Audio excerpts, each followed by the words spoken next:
Lunes ay nagsampa na ng demanda si Richard Gutierrez laban kay Sara Labati. Pero napigil. Bakit nga napigil, Nay? Ang sabi ng kanyang abogado ayon sa aking source, tayong dalawa ay nag-uusap. Okay na sa'yo to. Okay na rin sa mami mo. Kasi si Tita Annabel talaga full support ang binibigay kay Richard di ba? Pero kausapin mo muna ang buong pamilya mo. Na ginawa naman po ni Richard. At ang unang-unang kumontra si Rufa Gutierrez. Ay, bakit daw? Umiiyak si Rufa, ang sabi niya, Chard, wag na lang.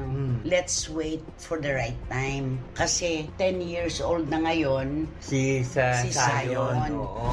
Alam na raw tumutok sa social media.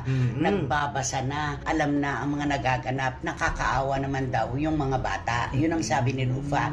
At yun din naman ang sinabi ni Tito Eddie at ng iba pang mga kapatid.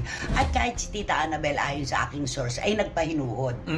Sinabi na, sige, pagbigyan pa natin. Pero kapag sinaktan si Richard sa demanda, talagang di sila uurong. Labanan na to kung labanan. Ay, di ba tama naman? naman din. Oo. Oo, kasi bakit